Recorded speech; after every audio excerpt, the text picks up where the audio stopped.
Okay, so that's the technique, and that's what it is left with. This is painted a gloss black. I want to use gloss black. I'm going to use some, I guess, what we call untraditional colors to build this, or to paint this. So we'll just see how it turns up. I'm not going to say anything yet. I've been concentrating on that same technique on the legs as well with the Great Stuff foam, and then I left the claws themselves just smooth because they're going to be highly contrasted. So now I went on to the jaw mechanism. So basically that's it there. I'm using one of the pins that I drilled, and it's just a simple mechanism. You can find this anywhere out there on the web. There's plenty of, I just YouTubed spider jaw, and I got a couple of hits right off the bat. So so there you go. That is kind of a special bracket that I built for that. I had some parts that were given to me from OT Carpentry when the fellow retired, and so these are just some of the crazy brackets that they had, just kind of like Z brackets, and there's a hook underneath that one. So just utilizing, repurposing, and that's just ABS plastic and a couple of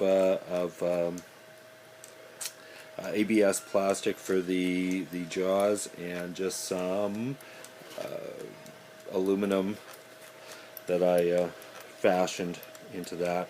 And then there's just the remaining pin flag from the legs. So I will put a guide down in here just to make sure if this gets off, you see how easy it is for it to get skewered. So I will put a little guide right down here at this point, right down in there, and then that'll help keep the jaws tracking straight. Probably going to cover these jaws in pink or blue insulation, and then carve them out from there. So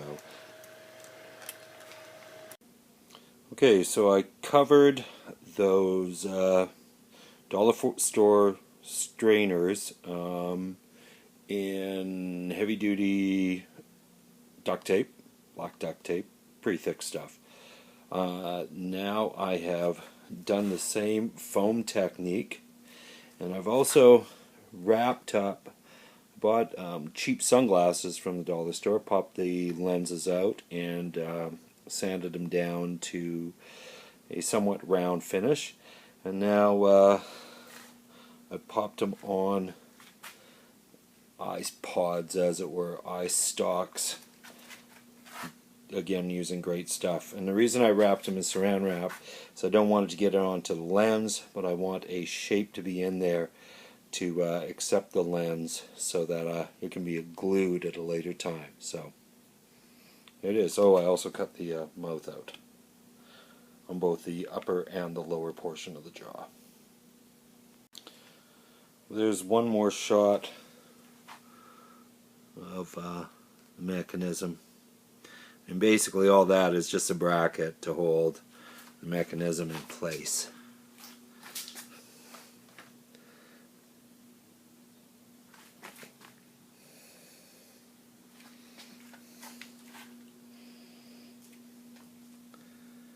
And then just up to there. So there are the fangs. This one is nicer than that one, but I'm going to trim this one down so it matches up. I'm going to paint them black, but around the edge I'm going to do that same dimpling effect with the Great Stuff. I've also trimmed these up. Those are the jaw mechanism, and basically what I'm going to do is I'm going to cut one of these just down the center to accept that, then glue it all back together. So hoping it's going to work. Okay, so what I've done here is just hollowed out a chamber for that, and then that goes in like this, and be able to glue them together. Just got to get it down so it's pretty well flush with this top surface.